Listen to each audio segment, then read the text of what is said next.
Swipeboard ya. Ya, untuk topik di podcast Orion malam ini topik kita tentang swipeboard ya.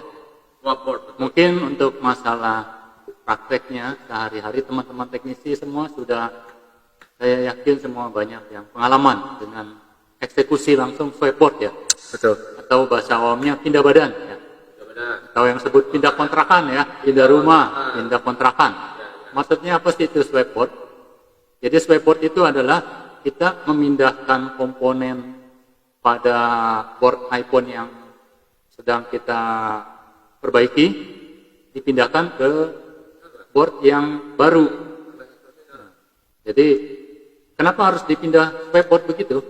Misalnya kita ketemu kasus iPhone yang bekas kecebur air, korosi, jalurnya pada rontok, mesinnya patah mungkin ya. PCB-nya patah gitu ya, bengkok ya. Otomatis itu pasti udah nggak bisa diperbaiki karena mainboard ya, PCB-nya yang rusak. Jadi solusinya satu-satunya hanya melakukan swipeboard, memindahkan komponen pada PCB yang sudah rusak ke PCB yang baru. Nah, lalu PCB yang barunya kita dapat dari mana? Nah, PCB barunya kita bisa beli ya. Jadi kita bisa beli PCB iPhone yang baru yang sudah ready siap pakai ya. IC-nya sudah dicabutin, gitu. IC komponen yang mau dipasang itu sudah dicabut dengan cara dari penjualnya itu sudah di CNC ya. CNC itu apa itu ya? Komponen seperti CPU di board yang baru itu dicabut dengan cara di gerinda ya, digerinda dengan mesin secara komputer untuk mencegah PCB-nya kembung. Misalnya diangkat pakai blower bisa saja. Tapi resikonya kan PCB yang baru ini nanti jalurnya pada rontok. Betul. Atau PCB-nya kembung gitu. Nah, jadi kita bisa beli board CNC ya. Biasa teknisi sebutnya board baru yang board CNC ya. Ya. Ataupun board mesin iCloud. Jadi kalau mesin iCloud yang komponen yang masih utuh, maka komponen yang iCloud itu kan sudah tidak berfungsi lagi. Karena security iCloud saat ini kan sulit jebol. Betul. Jadi ya mau nggak mau IC-nya kita harus cabut sendiri. IC yang di board baru. Lalu kita ganti dengan komponen IC yang dari board yang rusak. Ya itu yang dinamakan swipeboard ya, memindahkan komponen dari PCB yang rusak ke PCB yang bagus. Sesuai namanya swipe ya, penggantian. Ya, kira-kira untuk pembukaan mungkin kurang lebih seperti itu ya, kok ya. Fungsi dari swipeboard itu ya.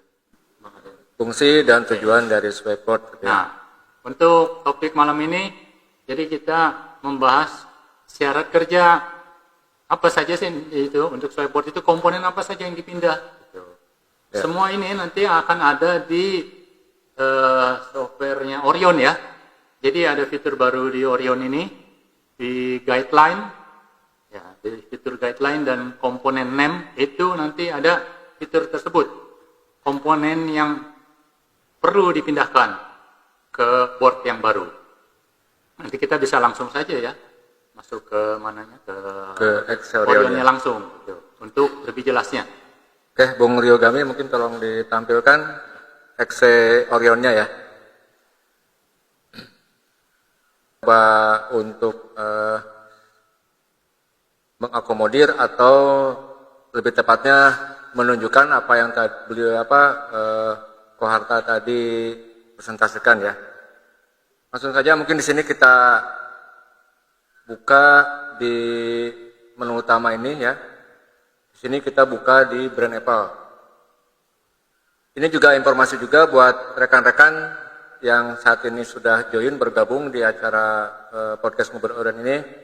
Jadi sesuai dengan judul atau materi malam ini adalah tentang swipeboard gitu ya. Sebetulnya dari semua iPhone ya, semua tipe iPhone yang ada di sini sudah semua kok ya, sudah semua ini ya dijelaskan di kategori di guideline-nya tersebut gitu ya. Sebagai contoh mau yang mana kok misalkan yang dibuka? Iya, swipeboard. Boleh. Ya, kita tipe yang mana ya? Beberapa model ya. Ya. Misalnya iPhone yang sering itu dari iPhone yang lama, yang iPhone 7 ya. Betul, ya. Kemudian iPhone X dan kemudian Oh iya, boleh betul. buka iPhone 12. Betul. Jadi teman-teman mungkin di sini juga harus tahu dulu ya, untuk tipe ponsel di iPhone sebetulnya secara tidak langsung kok untuk swipe code itu ada apa ya? Ada yang kita bisa klasifikasikan menjadi dua kelompok ya kok ya. Ada iPhone yang seri lama dengan iPhone yang seri baru iya. mungkin ya seperti Iya, itu. iya. Nah, kita coba dulu yang seri lama ya kok ya. Seri lama ya.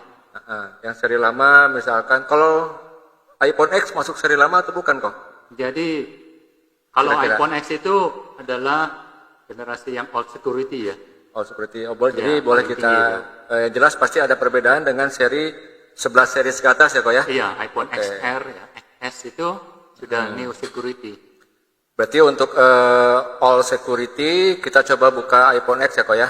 Iya, Seperti iPhone itu. X ya. Nah teman-teman silakan mungkin di sini saya akan coba buka iPhone X Qualcomm untuk mewakili e-device yang all security di tipe-tipe yang sebelumnya ya. Ini mungkin iPhone X ini kok bisa mewakili seri 8, seri 7 mungkin ya kok ya. Nah, bisa ya. Nah, seperti iPhone X itu. ini ya. Nah, ini teman-teman X-nya sudah terbuka. Tipenya di sini iPhone X Qualcomm. Tadi Koharta bilang ini masuk ke dalam all security ya. Kemudian terkait dengan materi di malam ini, di kategori apa relevansinya ya dengan materi pembahasan di malam ini? Yaitu di kategori komponen name ya. Nah, komponen name. Jadi di sini di komponen name ini sebetulnya tujuan awal kita di sini adalah kita ingin menginformasikan bahwa komponen-komponen aktif di sini ataupun konektor-konektor yang ada di dalam iPhone tersebut ya memiliki kode komponen dan memiliki profil komponen ya kok ya seperti itu. Nah, namun di sini ada tambahan ya. Ada kode komponen dan ada profil komponen yang sengaja diwarnain tandanya berwarna biru seperti ini gitu ya. Jadi mungkin lebih singkatnya untuk komponen-komponen yang diberi tanda warna biru ini inilah target atau komponen yang dijadikan sebagai bahan untuk swipe board ya kok ya. Iya. Seperti itu. Ya, silakan mungkin kok ya. Nah, kita sudah membuka komponen name ya di Ya. fitur guideline ini. Lebih konsentrasinya ke komponen yang warna biru ya. Ya. Seperti itu. Ya. Jadi ini komponen name. Jadi ini pembahasan yang mudah nanti teman-teman terima. Itu. Karena ini berhubungan dengan pengenalan komponen ya, Ya, bukan betul, sirkuit diagram. Ya, betul. Nah, dari pengenalan komponen name di Orion ini, kita lihat di situ ada nomor komponen diikuti dengan nama komponen. Ya, Betul. betul ya. Seperti CPU kodenya U1000 ya. Ya, 1000 ya. U1000 dan namanya itu A11 CPU ya. Prosesor di iPhone X ini ya. Ya. Nah, itu berwarna biru ya. Warna biru, betul. Beda dengan contohnya IC Power tuh di bawahnya itu. Ya itu, IC Power U2700 Main Power atau PMU ya, Power Management Unit. Warnanya merah gitu. Nah, kenapa dibedakan? Ada yang warna merah, komponen warna merah, ada komponen warna biru. Nah, komponen yang warna biru ini yang nanti akan wajib kita pindahkan ke board yang baru. Jadi, warna biru ini menunjukkan komponen ini sudah bonding. Ya. Atau binding ya. Bonding itu berarti mereka sudah terikat satu sama lain. Ya. Jadi antara CPU gitu ya, dengan AP EEPROM. Ya. Dengan EEPROM, nanti dengan NAND flash. Ada komponen NAND flash ya, itu ya, hard disknya ya, storage ini. Nah, mereka ini sudah bonding. Gitu. Ya. Jadi mereka sudah terikat satu sama lain. Mungkin dulu kita sebutnya trio chip. Trio chip ya, betul. Jadi, apa sih itu trio chip ya? Dulu basisnya itu yang dasar itu orang sebutnya trio chip. Nah, mulai dari 3 chip ya. Trio chip itu apa saja? Nah, trio chip itu mulai dari CPU utama ya. Atau di sini AP CPU. CPU utama, Application Processor CPU. Kita sebutnya AP CPU ya. Ya. Nah, kemudian chip yang kedua adalah BB CPU. Nah, baseband CPU. Baseband CPU ada di board bawah ini. Ya. Itu juga berwarna biru ya. Atau modem di sini. Kalau Qualcomm dia kan MDM ya. Betul. Mobile SATA modem. Itu termasuk trio chip. Dan kemudian berikutnya ada apa namanya baseband EEPROM. Nah, baseband EEPROM itu ya storage untuk email ya. Di sini EEPROM ini IC-nya sangat kecil ini. Ya. Jadi kalau kita cabut ini biasanya rawan mental. Kecil banget itu ya. Kecil ya, dijepit pinset, bisa pecah, bisa mental. Kalau udah mental, sudah wassalam. Wassalam. Cancel ya. Ya, ini baseband EEPROM ini dia memiliki IC ini memiliki 4 kaki atau BGA ya. 4 ya, 2x2. Jadi 4 kaki BGA ya, 4 pin BGA. Ya. Itu untuk apa namanya? Diakses datanya oleh si CPU baseband ya. CPU baseband. Ya. Ya, untuk penyimpan nomor IMEI. Jadi kalau EEPROM baseband rusak ya, jadi IMEI-nya nanti akan hilang ya. Itu.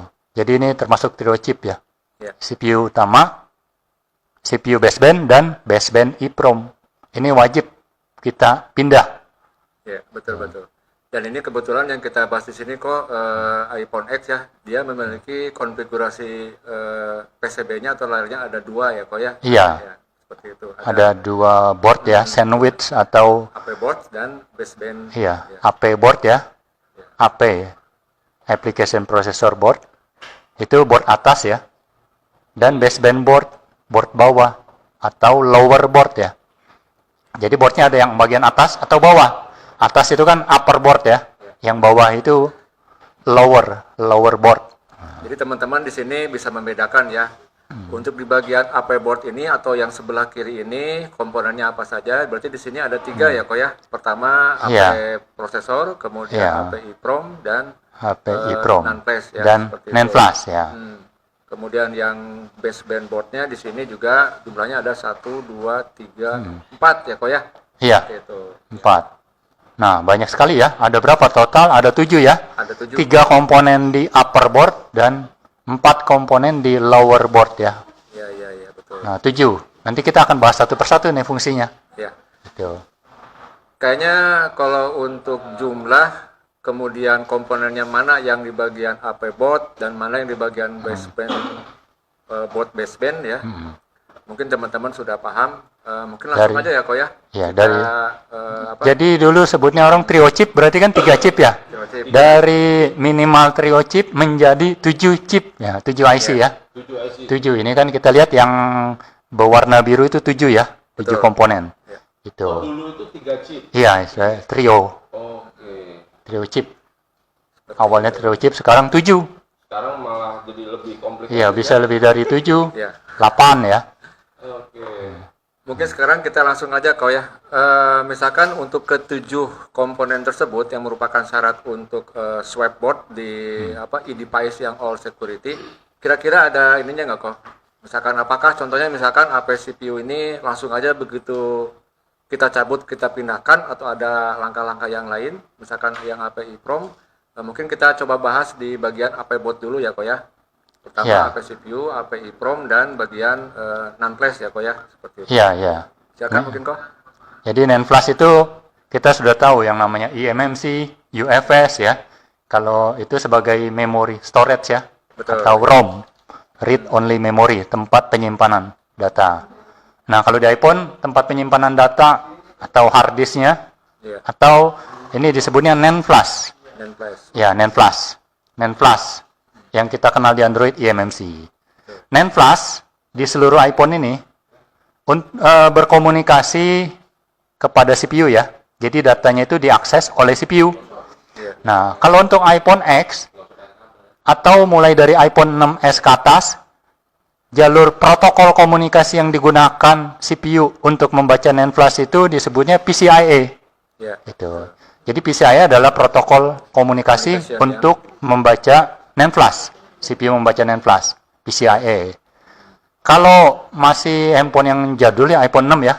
iPhone 6 belum menggunakan jalur komunikasi PCIe. Betul. Ya. Masih menggunakan protokol komunikasinya FMI, Flash Memory Interface. Gitu.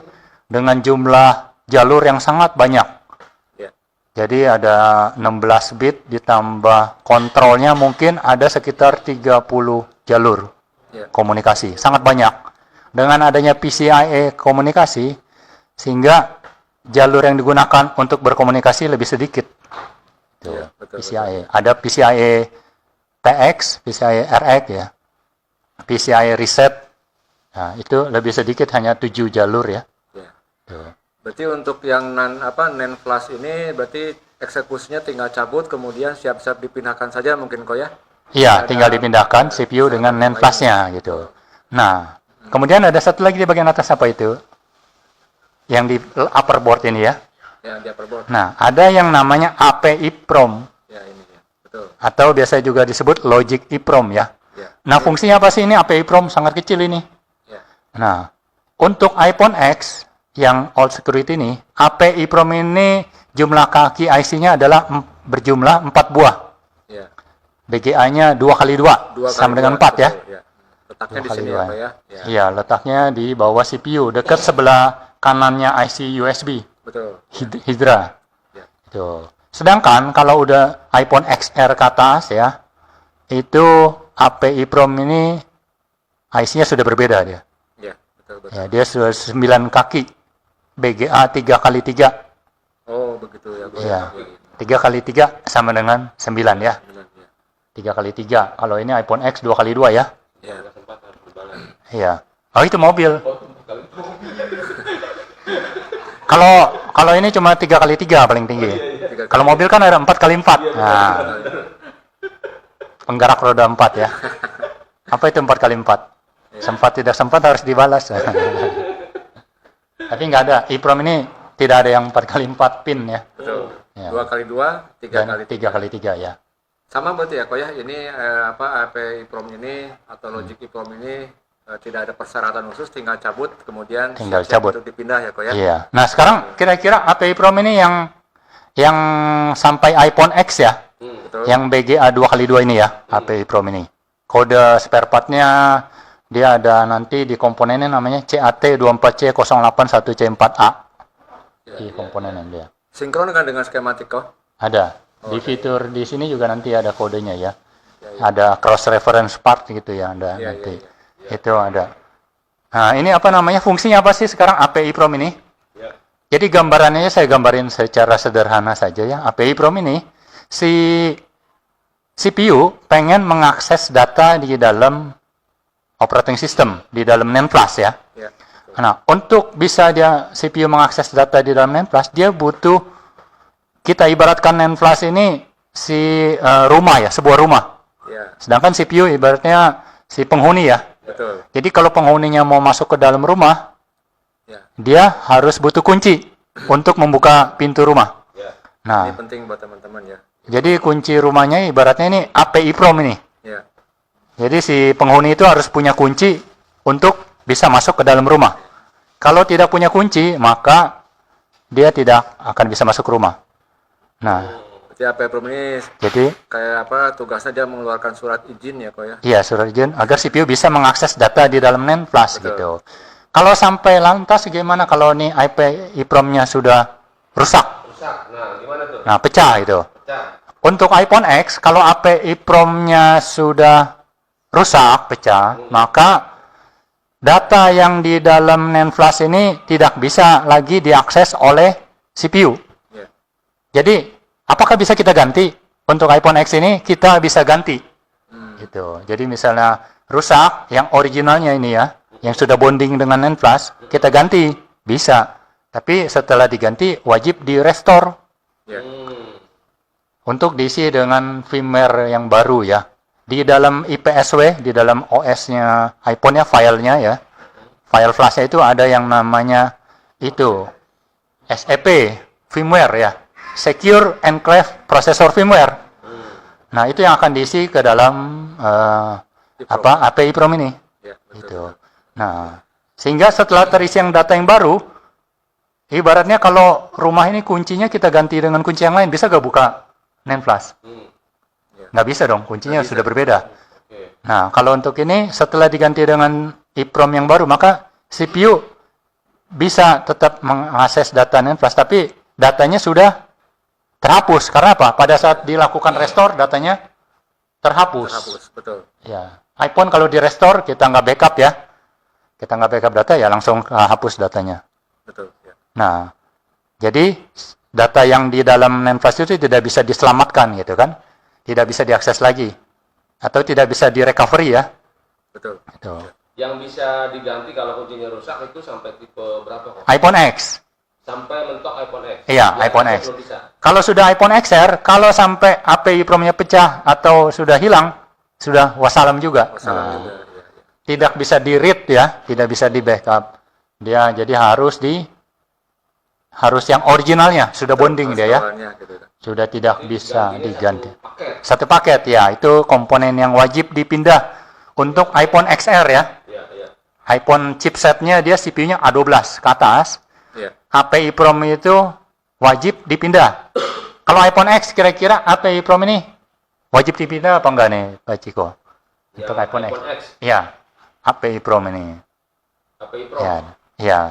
Sebenarnya sih untuk yang iPhone X tadi udah dikasih tahu ya. Oh ya, kira-kira. Bisa pakai yang lain asal Iya. di restore.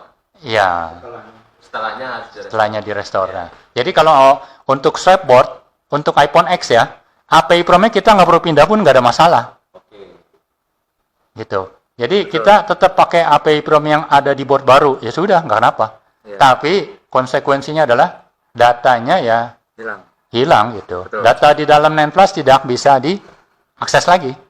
Oke. Nah, untuk kedepannya itu kok ya, untuk XR ke atas kira-kira memungkinkan nggak nanti kedepannya juga pasti akan bisa seperti kayak iPhone X? Karena sudah security dari Apple ya, EEPROM-nya itu tidak bisa. Gitu. Oke. Jadi wajib dipindah. Kalau iPhone X, nah, apakah, jadi sekarang pertanyaannya untuk iPhone X ini, iPhone X. EEPROM-nya kita perlu pindah gak sih?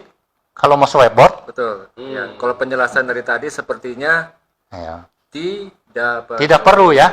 Ya. Jadi API PROM ini untuk iPhone X, kalau mau Swapboard tidak perlu. Kalau kita nggak butuh recovery data. Ya. Oke. Jadi hanya cuma mau menghidupkan handphone, datanya nggak penting. Data hilang nggak apa-apa. Nggak kenapa, ya sudah nggak usah pindah. Oh, Gitu. pindah. Betul. Tidak usah pindah. Tapi kalau customer maunya, saya butuh datanya penting gitu kan.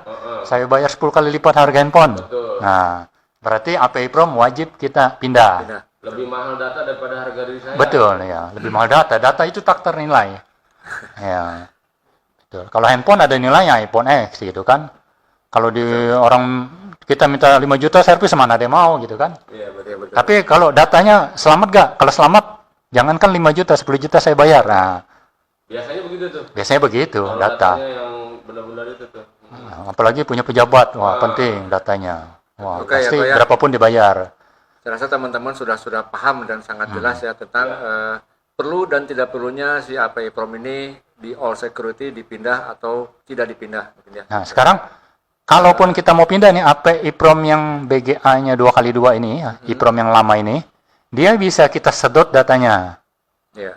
dengan cara bisa pakai GC V1S atau tools yang lainnya ya, melalui komunikasi SCL dan SDA. Jadi kita jumper 3 jalur ya, SCL, SDA, Dan PCC ya. dan VCC-nya 1,8 volt, ditambah 1 ground. Satu ground ya. Karena 4 kaki EEPROM ini ya, itu, fiturnya itu. Betul ya. Tegangan kerja VCC, SCL, SDA, dan ground. Betul ya. Itu kita jumper ke boardnya V1S ya, Iya ya. GC. Maka kita sudah bisa membackup Isi data dari- di dalam EEPROM. Betul betul ya. Datanya apa sih? Datanya adalah pengaturan ini. Datanya pengaturan yang berhubungan dengan data user ya, data pengguna gitu. User profile. Ya, user profile. Untuk apa? Agar untuk menyelamatkan data.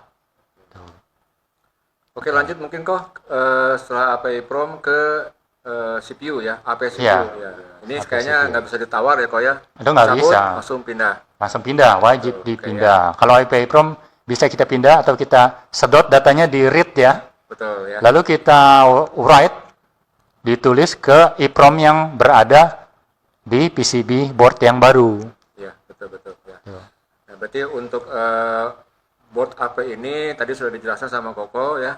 Non-flash seperti apa, kemudian API PROM seperti apa, dan CPU-nya juga seperti apa. Jadi 3 komponen yang berada di upper board ini ibaratnya penghuni rumah, dan kunci ya. Ya. Nah, gitu ya. Satu set ya. Satu set ya itu udah. Agar Oke, bisa. sekarang kita ke lower board ya kok ya. Di sini ada 1, 2, 3, 4. Kalau kita dekati di sini ada NFC ya kok ya. Ya, Kemudian di sini ada baseband CPU ya, MDM ininya. baseband CPU dan EEPROM ya. Baseband EEPROM dan terakhir di sini WiFi ya kok ya. Ya. Gitu. Oke. Mau dari mana dulu kok? Nah, pasti dari prosesornya dulu ya. Betul. Nah, kita mulai dari baseband sisi CPU ya. bosnya dulu ini, prosesor, baseband Isinya CPU. yang ini ya. Qualcomm ya, MDM. Sama kayak di Android kan Qualcomm, Betul. Ya. MDM, baseband CPU. Nah, ini nggak ada tawar-menawar, baseband CPU harus dipindah. Betul ya. Nggak ada caranya dibaca, di backup. Ya, dia harus pindah komponen. Ya. Oke. Lantas, baseband EEPROM. Nah, baseband EEPROM itu ya memang harus dipindah ke board yang baru. Tapi ada dua cara. Dipindah IC-nya. Kita angkat IC-nya kan. Diangkat, pakai pinset, blower, lalu dipindah ke board baru. Nah, dengan resiko apa? Ya resikonya ya mental, pecah gitu kan. Resikonya IC-nya mental hilang, kemudian pecah. Ya, Jadi atau memang cara harus- kedua bisa kita sedot datanya ya. Betul. Data di dalam baseband EEPROM ini menggunakan kabel jumper ya, 4 kawat jumper ke box GC IC ya. atau box iCopy ya. Betul. Berarti sama kok ya, bisa Ya. kita read ya datanya ya. Atau pakai soket. Nah, jadi untuk membaca baseband EEPROM ini ada banyak yang jual toolsnya ya. Baseband EEPROM untuk leader ya, soket. Tuh. Ini Sok. kok untuk EEPROM baseband ini kira-kira perlakuannya sama nggak dengan EEPROM di AP? Kan kalau di EEPROM AP tadi kan mau dipindah boleh, Oh. dipindah juga nggak jadi masalah. Beda. Jadi EEPROM ini secara fisik komponen spare part-nya EEPROM ini sama. Itu. 24C08 ya. Sama secara fisik gitu. Dia bisa tukar pakai gitu kan. Tapi kan udah berisi data yang berbeda ya. Untuk baseband EEPROM ini wajib pindah gitu kan. Gitu. Wajib ya. Kalau yang logic EEPROM ya atau AP EEPROM tadi yang di upper board itu opsional. Opsional betul. Ya, opsional itu mau butuh data apa enggak? Betul ya. Nggak butuh data, ya nggak usah pindah gitu. Sementara kalau yang ini tidak bisa ditawar-tawar ya. Pak? Ya, tidak ada tawar-menawar, pindah, wajib. Harus pindah. Oke. Kemudian iya. ini sama nggak kok profil si EEPROM baseband ini kan kalau AP EEPROM tadi kunci untuk membuka rumah ini. Ah. Nah kalau untuk EEPROM ini Oh, itu beda. Karena si CPU baseband itu ya hanya untuk membaca ibaratnya itu email ya, yang Betul. tersimpan di dalam baseband EEPROM ya, email gitu. Jadi dia langsung mengakses. Jadi fungsinya ini ya penyimpanan email ya. Betul, betul. Sedangkan untuk penyimpanan firmware baseband berada di dalam NAND flash. Ya. Itu. Di dalam NAND flash juga termasuk baseband firmware ya. Dan kalau ketika rusak, Wassalam. Ketika rusak di mananya di EEPROM-nya. baseband EEPROM ya sudah wassalam udah Wassalam. pecah udah wassalam. wassalam. Iya. Kalau kita belum sempat membackupnya, Oh, tapi kalau udah di backup nggak masalah itu. kita pecahin nggak apa. Nah, kita tulis Tadi ke ya pakai 4 kabel itu. 4 kabel jumper ya. Soket ya. Iya, pakai soket baseband. Itu. Soket itu soket tambahan berarti kok ya? Soketnya iya ada beli. Siap model iPhone berbeda dia. Ada Soketnya itu chipnya. berupa jarum yang akan menempel ke kaki-kaki CPU baseband. Jadi membaca EEPROM-nya itu tidak menyentuh EEPROM-nya, tapi dia melalui kaki-kaki CPU baseband. Karena keempat buah kaki baseband EEPROM itu terhubung ke kaki CPU baseband. Ya. Empat-empatnya, baik VCC, ground, SCL maupun SDA. Ya. Semua 4 jalur EEPROM ada di kaki baseband. Ya. Jadi numpang di kaki pin out-nya si CPU baseband untuk membaca data di dalam EEPROM baseband. Menggunakan soket itu. Itu kalau bisa ditampilin di sini mah berguna juga tuh ya. Ya. Ya, Kaki-kakinya yang mana kalau mau nge-read ini data ini data. ya di bitmap sepertinya ada ya. Oh, di Bitmap udah ada. Ada ya. Kita kalau buka bitmapnya, apa mungkin perlu dibuka bitmapnya ya? Ya, betul. EEPROM ini apa saja sih pin outnya? Nah, kita bisa. Sebelum ke bitmap harusnya kita harus ke skematik dulu sebetulnya ya. Ya. Skematik baru ke bitmap. Oke, berarti untuk EEPROM baseband seperti demikian disampaikan tadi. Nah, berarti sekarang ada NFC sama WiFi ya kok ya? Seperti itu. Mau yang mana dulu kok? Ya, sekarang apa ini? NFC. NFC ya. Oke, NFC. Nah, di sini ada tulisan ini kok.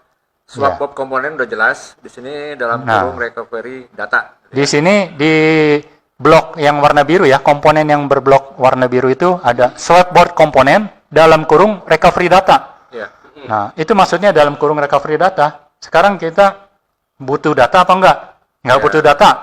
Berarti nggak usah pindah gitu. Jadi maksudnya recovery data itu tadi ya? Kalau kita butuh recovery data, menyelamatkan data customer. Ini berarti opsional ya Pak? Opsional ya, Betul. NFC ini. Kenapa kalau kita nggak pindah? Jadi NFC ini fungsinya kalau dia, misalnya handphonenya normal nih, kita kan habis buka passcode, benar ya, masuk menu. Tapi kalau NFC-nya rusak, kita ganti dengan yang lain, maka pada saat handphone iPhone dihidupkan, dia minta passcode, kita yakin passcode kita benar ya kita isi. Nggak bisa masuk menu. Betul. Ya. Mental terus. Iya, NFC ini ada security-nya dia. Jadi passcode hanya diterima apabila NFC ini original ya, bawaan dari HP-nya. Ya. Jadi mungkin paham Pak Ceko ya, maksud dari recovery data ini tujuannya apa gitu ya, seperti itu. Jadi ini NFC ini opsional. Jadi yang gejala yang tampak setelah kita swipe board, NFC-nya kita nggak pindah. Kan hidup nih handphonenya. Betul. Itu kita pas isi passcode, salam dulu. Padahal password itu benar. Padahal benar gitu. Padahal benar kan NFC ini. Gitu. Berikutnya yang terakhir kok. Nah ini WiFi Bluetooth ya. Ya. Nah ada penjelasan unlock with NAND programming ya. Tapi masuk dalam syarat swapboard. Nanti pada akhirnya Koko akan menyampaikan apakah ini opsional juga atau bagaimana ya Kok ya. Ya. Silakan Kok. Oke. Nah, untuk Wi-Fi chip ya, Wi-Fi IC ini ya, wireless LAN atau Wi-Fi, Bluetooth juga di chip ini ya. Di situ ini nggak ada, ini pindah ya, komponen ini wajib pindah. Kenapa kalau kita tidak pindah? Kalau Wi-Fi-nya tidak kita pindah, jadi menggunakan Wi-Fi yang baru, maka otomatis nanti Wi-Fi akan tidak berfungsi. Dia akan gray out istilahnya ya. Menunya itu tidak bisa diaktifkan. Menu Wi-Fi. Kenapa? Karena antara Wi-Fi dengan NAND flash itu sudah bonding, sudah terikat ya. Jadi Wi-Fi dengan data sysconfig di dalam NAND flash itu sudah bonding. Bonding itu terikat ya. Nah, terikat itu ada kunci di dalam NAND flash. Itu. Jadi di dalam NAND flash itu ada kunci Wi-Fi. Si Wi-Fi ini terkunci. Hanya bisa menggunakan Wi-Fi bawaan ya. Itu. Kalau kita ganti yang baru, maka ya nggak bisa berfungsi Wi-Fi-nya. Jadi kalau misalnya, contohnya kita mulai dari iPhone 6s ke atas sampai iPhone X dan terbaru lagi, kita kalau IC Wi-Fi-nya rusak, kita ganti baru, percuma.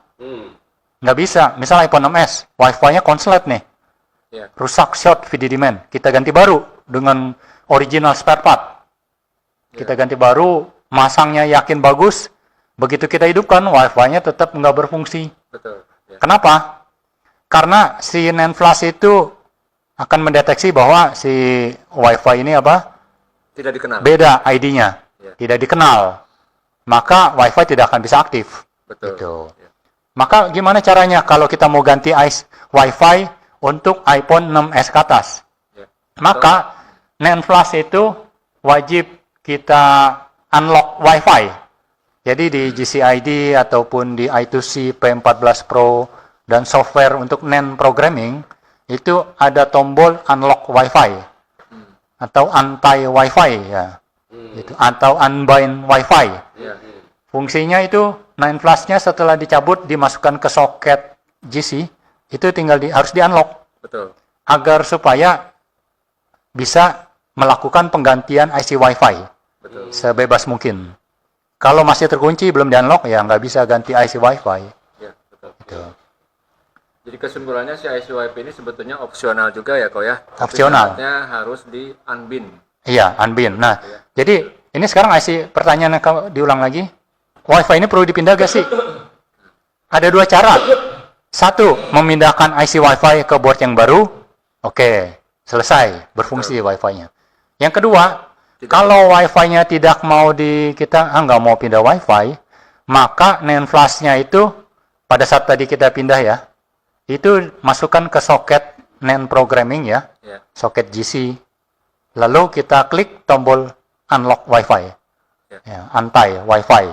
Agar supaya WiFi yang baru nanti akan diterima, Betul. gitu, akan Diakses dikenali. ya, sama non-flash, betul. Ya, gitu. Ada dua cara.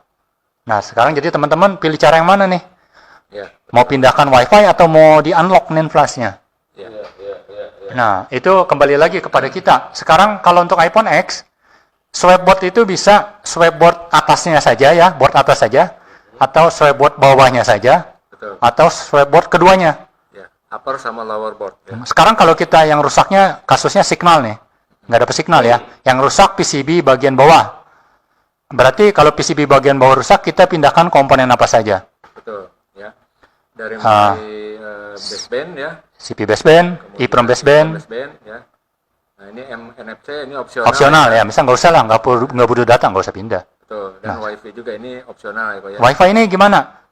Kalau misal kita mau pindahkan board komponen ini ke board yang baru, ya pindahin aja WiFi-nya. Betul. Gitu, pindahin, ikut pindah. Lantas kalau saya nggak mau pindahin, berarti board atas yang tadinya kita nggak perlu kotak-atik, berarti NAND flash harus kita cabut, kita kotak-atik, Betul. Ya. kita angkat, lalu kita unlock. Jadi mengerjakan board atas dan board bawah dong. Ya. Betul. Gitu. Kalau WiFi-nya seperti itu. Kalau ya. WiFi-nya kita nggak mau pindah, lebih baik apa? Kalau saya sih lebih baik kerjain board bawah kan, pindahin aja isi WiFi-nya. Betul. Jadi board atas NAND flash kita nggak kotak-atik, Nggak diganggu gugat. nggak diganggu-gugat, karena kerjaan kita fokus untuk memperbaiki signal ya. Ya. Board bawah, board atas jangan dikotak-atik gitu.